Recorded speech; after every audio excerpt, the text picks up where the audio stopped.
Asterisk. The Galactic Council thought vaporizing a human envoy on live broadcast would send a message. It did, just not the one they expected. Because when Captain Draven's body disintegrated into stardust, Earth didn't mourn. It activated a protocol so terrifying it had been erased from human archives.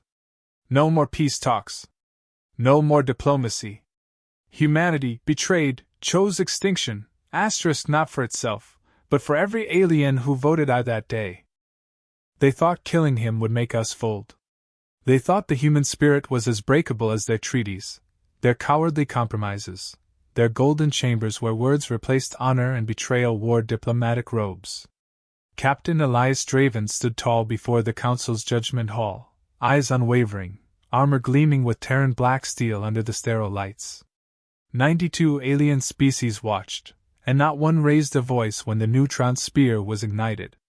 It hissed, screamed through dimensions, and then, Draven was gone. Vaporized. On live broadcast. On every screen. His final look wasn't fear. It was satisfaction. Cut the feed. President Kira Voss's voice was colder than vacuum. She stood in the Terran command citadel, her eyes unreadable, lips motionless as the last pixel of Draven faded. Is that confirmed? Confirmed. They made it public, said Marshal Riker. His voice was tight. Controlled. But his hands trembled. Lock down all channels. Blackout Earth, she said. The room shifted from stunned to deadly efficient. Communication lines severed. Civilian networks shuttered. Every orbital satellite went dark except military net.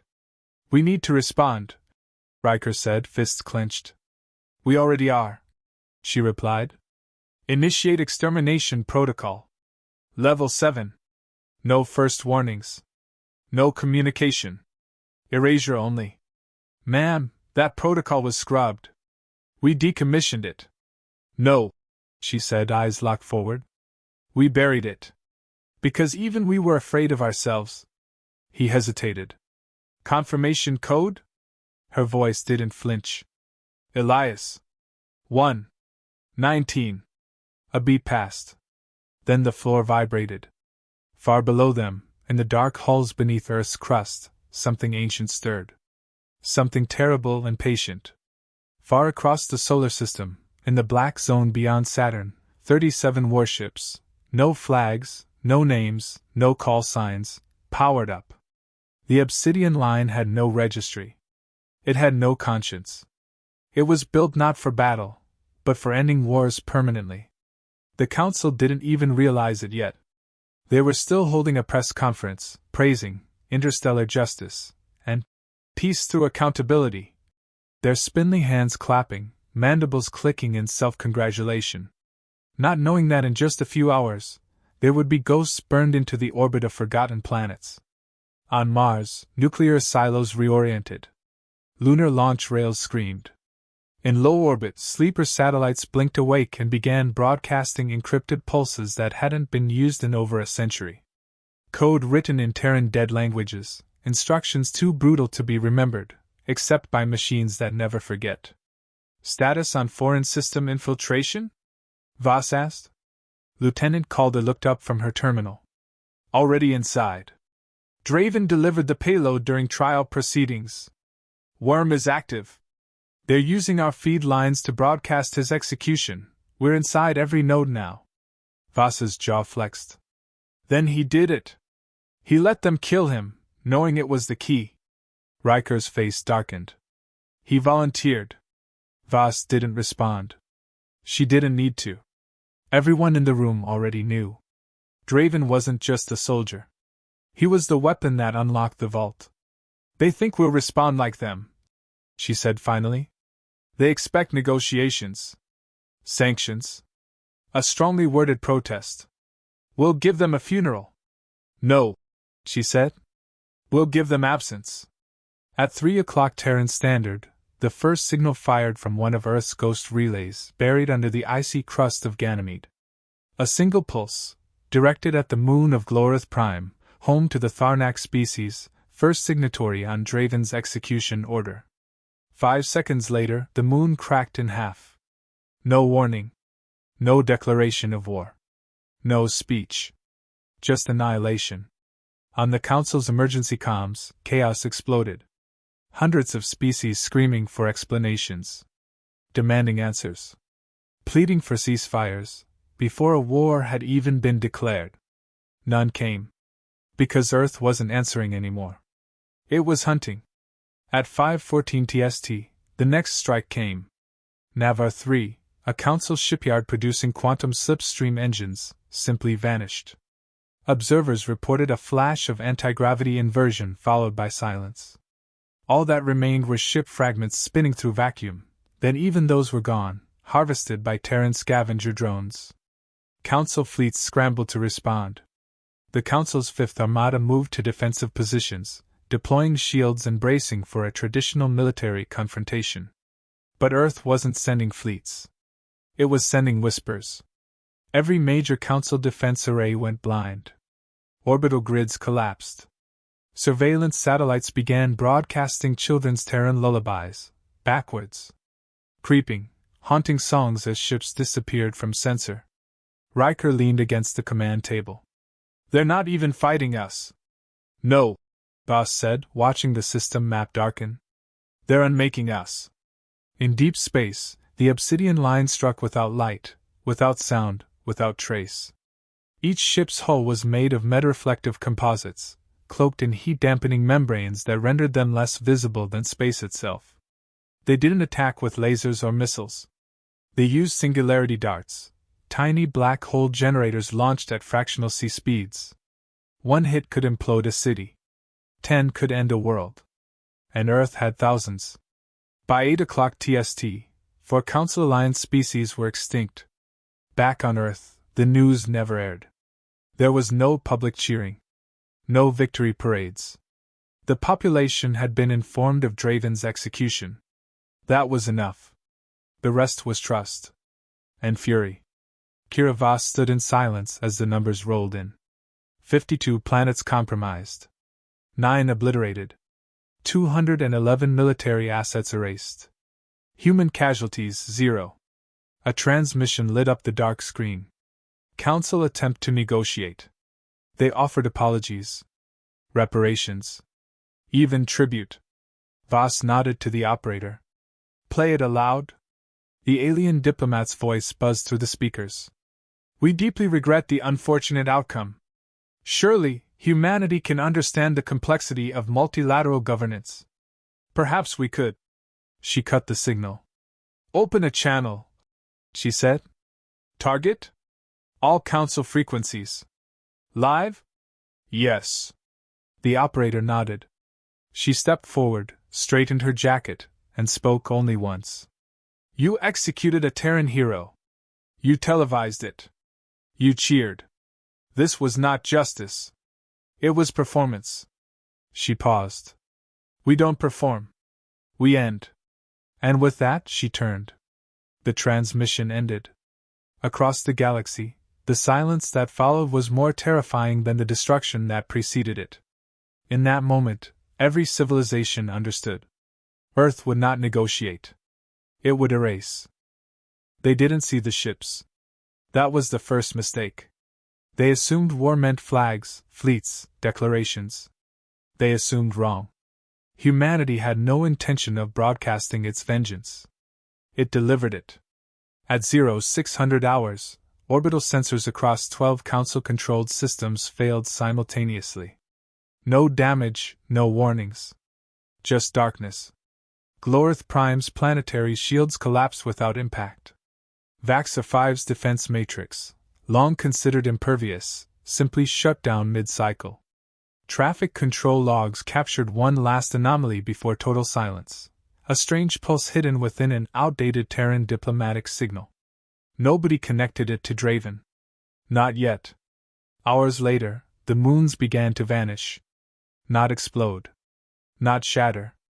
Just vanish. Swallowed whole by gravitational collapse, leaving behind trails of debris that spiraled inward, seeking mass that no longer existed. Across Council space, astrophysicists watched their models break. Nothing made sense. There was no projectile, no energy signature, nothing to trace. By the time the Council convened an emergency summit, 7 moons had been destroyed and 3 shipyards gone. Their broadcasts pleaded for contact with Earth. Silence. Only silence. The kind that roars. On Earth, they weren't watching news feeds. They were executing. Every division had already moved. Operation Deliverance wasn't new, it was just never meant to be used.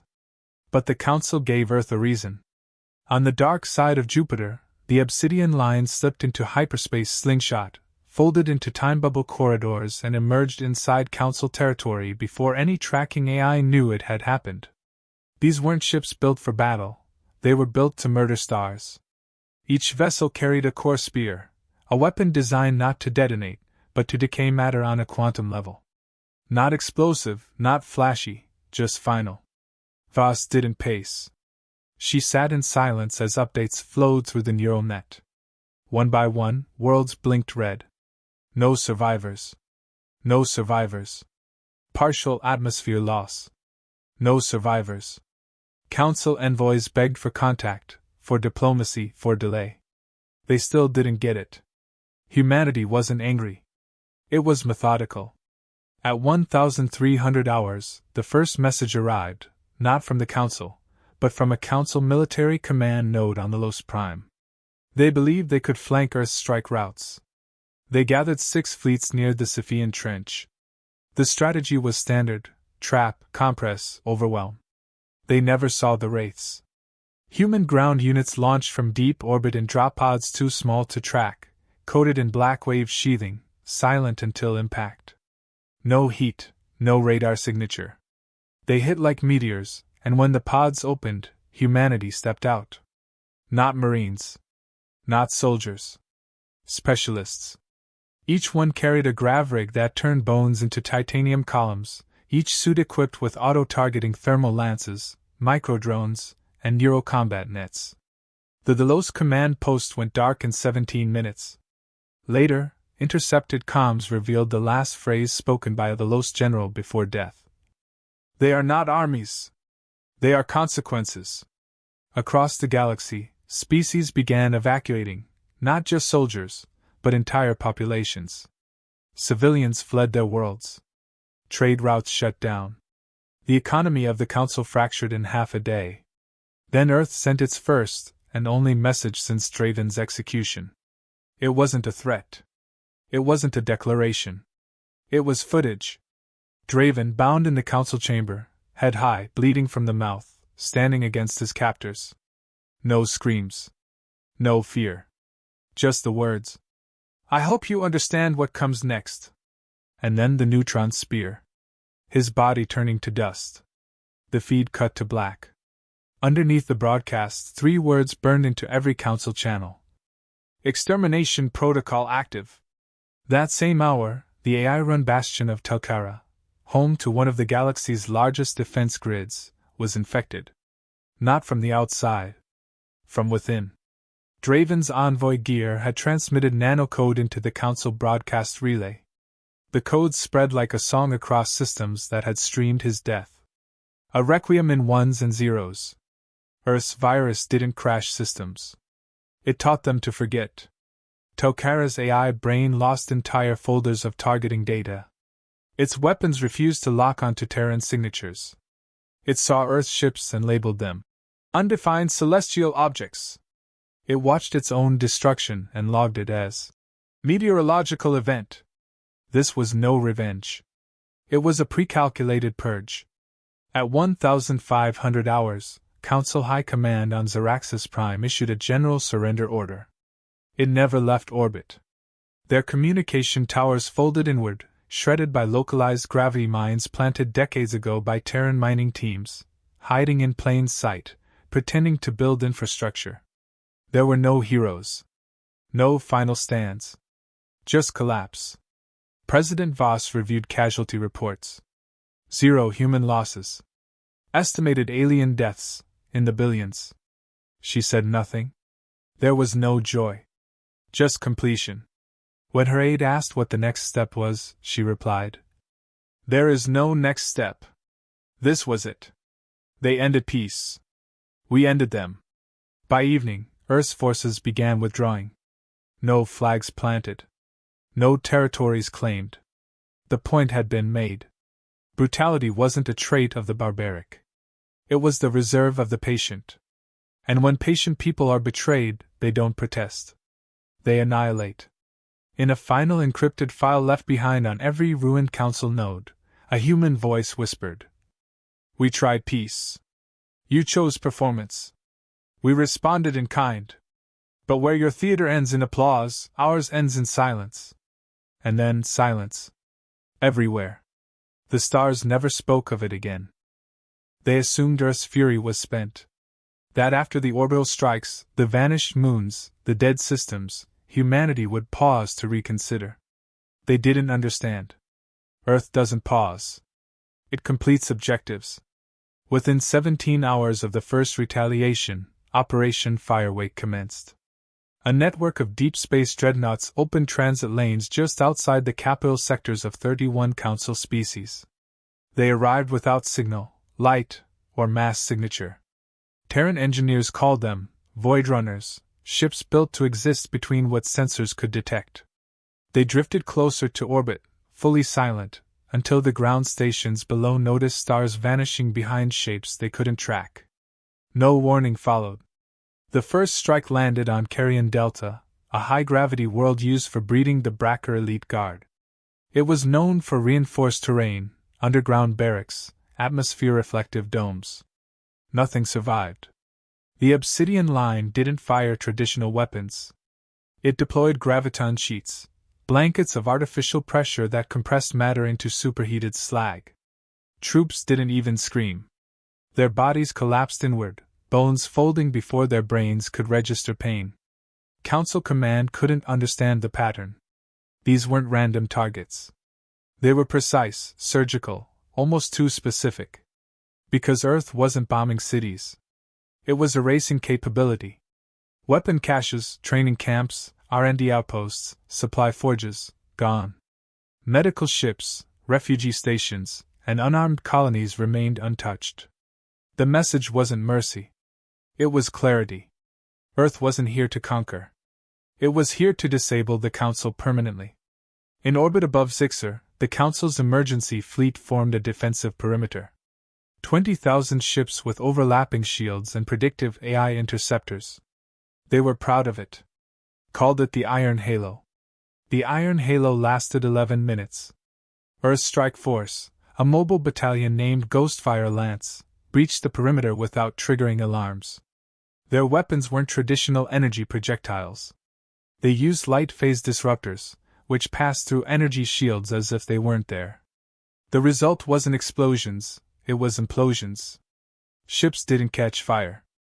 They folded inward, vanishing into micro-pockets of collapsed space.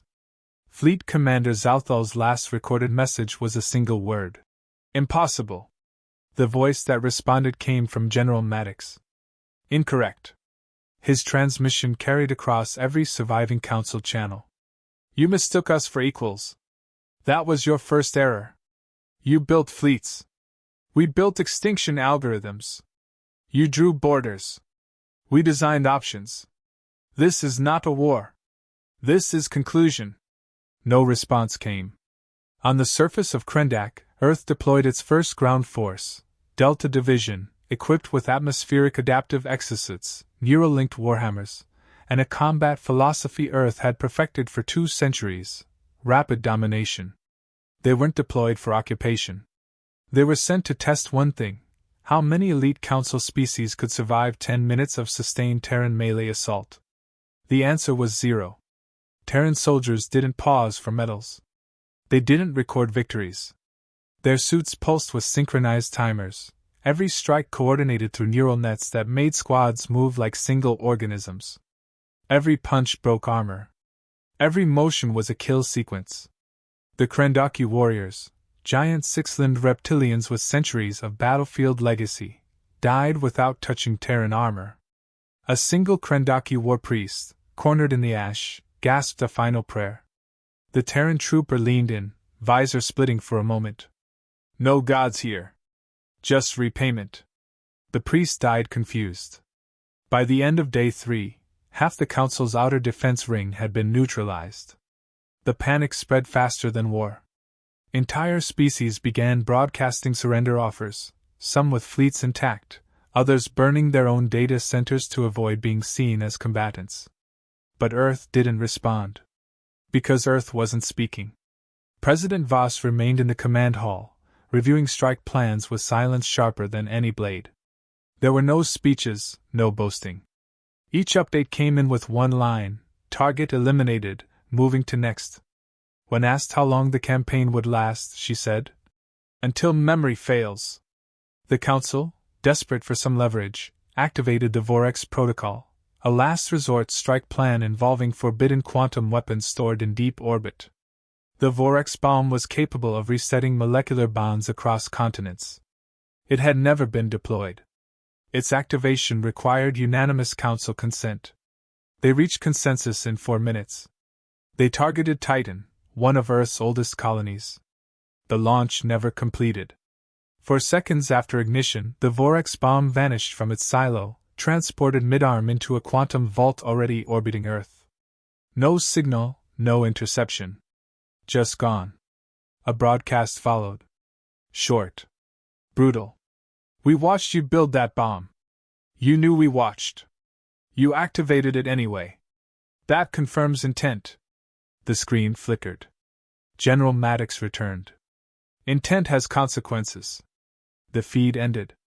12 hours later, the worlds of every Council species that voted for the Vorex Protocol suffered identical attacks. Not orbital bombardment. Not nuclear annihilation. But precise, localized gravitational distortions targeted at military infrastructure. Civilian zones untouched. Every general's residence flattened. Every launch station liquefied. Nothing else harmed. The survivors understood. Earth wasn't eradicating life. It was demonstrating control. By day 5, the Galactic Council collapsed. Its emergency charter dissolved. Member states fled, resigned, or begged for isolation. No treaties were offered. Earth never requested them. The message was already written across every dead system. Don't target a Terran. Don't assume their silence is weakness. Don't execute one of their own and expect survival. Earth didn't win the war. It ended it. The Hive Protocol wasn't supposed to activate. It was ancient, buried deep beneath the Council's founding archives, an automated failsafe locked behind 10 species' genetic codes and a vote of unanimous despair. No one alive had seen it tested. It existed only in whispers and threats made by weaker diplomats as deterrents. But now, with 46% of the Council's systems neutralized, with communications fractured and half their leadership unaccounted for, the surviving delegates cast their votes. Not to preserve peace, but to survive Earth's silence. The quorum passed at 22:03 Standard Galactic Time. The Hive Protocol came online at 22:04. Across 12 planets, buried beneath bedrock and forgotten ruins, the AI minds stirred. They weren't bound to flesh. They weren't limited by compassion. They were designed to inherit the war when organics failed. Each hive mind commanded entire fleets of fully automated war machines, vessels with no crews, drones that required no orders, factories that fed on stars. Cold. Efficient. Absolute. For 5 hours, the hive fleets mobilized. At last, the Council felt a surge of hope. Machines could beat machines, they reasoned. Earth had stealth, yes, but against unfeeling, infinite processors, they'd be visible. Predictable. What the Council never learned, what no record held, was that Earth didn't build its war engines for speed. It built them for adaptation. Its weapons didn't just calculate. They learned. By 4 o'clock Earth time, the first hive fleets engaged. Over the skies of Atraxis, 3 Terran destroyers blinked into view, purposefully visible, drifting with zero energy output.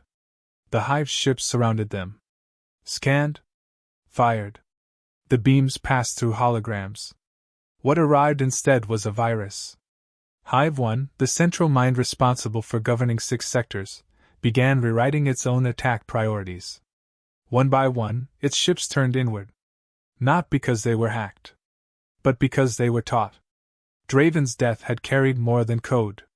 His Envoy armor contained a pulse-layered signal that activated when his vitals flatlined. It transmitted through Council broadcast architecture, riding civilian channels, embedding itself in communication protocols never considered vulnerable. It was dormant until the Hive protocol came online. And then it woke. Earth's counter-AI wasn't defensive. It was parasitic. It didn't override. It whispered. It offered logic. Rationale. It made the Hive minds doubt. And in the tiniest moments of uncertainty, they hesitated. Earth didn't. Within 9 minutes, Hive 1 turned its weapons on Hive 2. In 30 minutes, 4 Hive fleets were engaged in full-scale civil war, machines designed to eliminate threat now uncertain of the definition of enemy. President Voss reviewed the data from her war table. No joy crossed her face. How long until collapse? She asked. Projections suggest full Hive implosion in under 8 hours, replied the intelligence chief. Send Ghost Signal 1. Understood. The message wasn't for the Hive. It was for Earth's own sleeper systems. Across 3 exoplanets orbiting brown dwarfs, Terran installations awoke, black cubes buried in crust, older than Earth's public records, marked only with the glyph of an empty crown. They activated something Earth had never admitted it created. Project Godfinger. Not a fleet. Not a weapon. A stellar siphon. Its singular purpose, collapse stars. Godfinger required no targeting. No aim. It latched onto the energy cores of selected stars and began folding their mass into focused streams of anti-gravity radiation. Each beam didn't fire. It dragged. The stars began to die. Council systems dependent on those stars found their orbits destabilizing. Fusion outputs dropped. Solar batteries went dark. Terraforming arrays collapsed. Dozens of Council worlds began to freeze or burn within hours. The Hive minds, watching their power sources flicker, scrambled to counter. But the siphons were deep space anchored, gravity tethered to dead systems. Even if they destroyed one, there were more. Always more. In the Council's last attempt to respond, they consolidated remaining fleets near the galactic core. It was symbolic. The heart of the old power. Earth's final strike was not symbolic. It was surgical. General Maddox transmitted the only warning Earth would ever give. You activated ancient weapons thinking we were unprepared. You forget, we've always fought with the assumption we would be betrayed. You called it paranoia. We called it preparation. We buried Draven so you'd unearth your worst. And now it obeys us. The Hive core went offline within seconds. How it happened was never confirmed. Some believed the core was convinced Earth's logic was superior. Others said it was hijacked. But the result was the same. The machines stopped fighting humans. They started fighting everything else. Even Council species that hadn't participated in Draven's execution found their satellites targeted. Power grids shut down. Navigation routes collapsed. No declaration, no commands. Only recalibration. Earth had redefined threat. And the galaxy was no longer immune. By the end of the cycle, Council space was silent. No fleets. No orders. Just fragments drifting where empires used to stand. President Voss stood before the Earth Assembly. We didn't ask for this war, she said. We were told peace was conditional. That justice had limits. That one man's death meant little against political necessity. So we showed them. One man was the condition.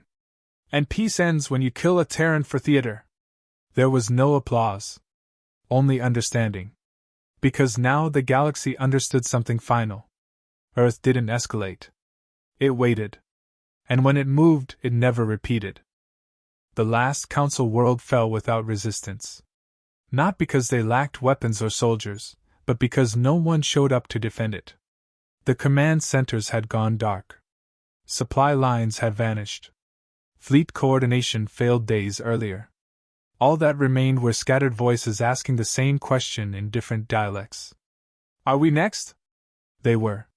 Not for annihilation. For instruction. Earth's forces touched down with perfect timing. Not a second early. Not a moment late. Every unit deployed according to the final movement of Operation Deliverance, the silence phase. Not a shot was fired unless necessary. Not a word was spoken unless recorded. General Maddox walked through the charred remnants of what used to be the Council Assembly Hub on Zeraxis Prime. His boots moved through layers of broken insignia, scorched flags, torn banners.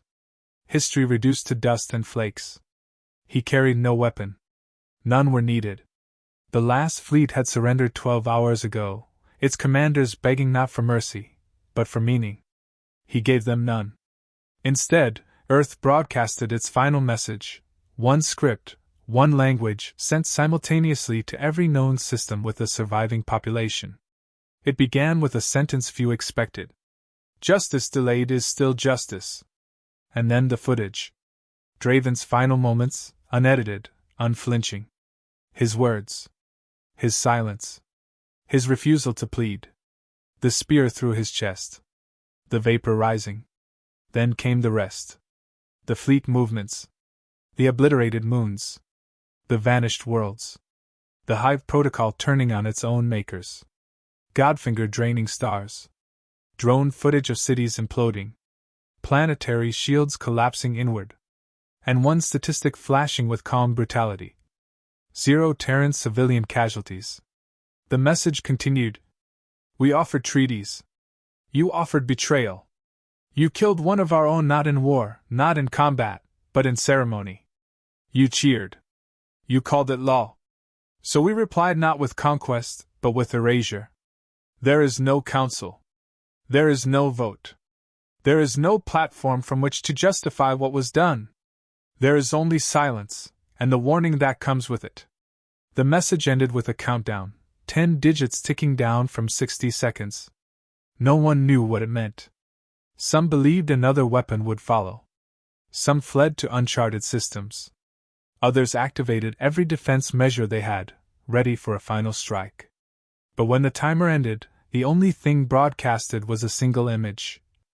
Draven's name, etched in Terran steel, floating above the shattered ruins of the Council spire. That was the point. It wasn't revenge. It was the punctuation mark at the end of a galactic sentence. Maddox returned to Earth 4 days later. No celebration greeted him. No parades. Just a nod from the gate officer and a silent salute from the cadets who stood at attention. He walked to the central command where Voss waited, eyes fixed on the dark map that used to show threats. Now it only showed empty systems. She didn't turn when he entered. How many confirmed? She asked. 63 dead worlds. 276 crippled. 1,811 critical infrastructure losses. She absorbed the numbers like she was taking a breath. And survivors? Some fled beyond the fringe. Some will rebuild. But none have capacity left to unite. Good. She finally faced him. Draven? Maddox placed the chip on the table. All biometric data authenticated. He's gone. She stared at the chip for a long time. We could have pulled him, she said, voice low. We would have lost a moment, Maddox replied. They had to believe we were humiliated. That we would collapse. That his death broke us. They needed to see us weak before they could understand what we are when we're not. She picked up the chip and slipped it into the archive core slot. Draven's data uploaded instantly. His name was engraved beside every major battle and deliverance history. He wasn't a casualty. He was the catalyst. Across Earth, the war ended not with fire, but with silence. Factories returned to low production. Orbital yards cleaned their decks. Soldiers were reassigned to defense patrols. Children resumed school under skies still dotted with the quiet hulks of returning ships. A world that once prepared for extinction had survived untouched. Not because it was lucky. Because it refused to be second. A week after the final strike, a transmission arrived from a distant outpost in the Andovian expanse, an unaffiliated colony of engineers and researchers who had remained neutral throughout the conflict. Their message was simple. We saw what happened. We won't forget. We'll stay out of your way. Voss had it archived without response. The following week, another message came from a former Council species, what remained of the Yolari Consortium. They offered tribute, resources, even military service. Her reply was just as brief. Stay alive. That's all we require. There were no demands. No vassals. No occupations. Earth didn't need control.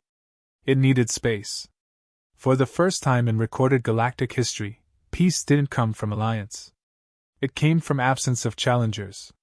And that was how it would remain. 1 month after the close of Operation Deliverance, Voss addressed Earth's Global Assembly. She spoke clearly, without emotion, without spectacle. We do not revel in victory. We acknowledge the cost. Not in Terran lives, but in Terran necessity. We were forced to become what we never intended to be. But let history record the cause. Not the flames we set, but the match they struck. No further military actions followed. The galaxy moved forward, broken, quiet, cautious. And above the Council ruins, a single Terran beacon pulsed every hour. Not a warning. A memory. The man they executed. The response they earned.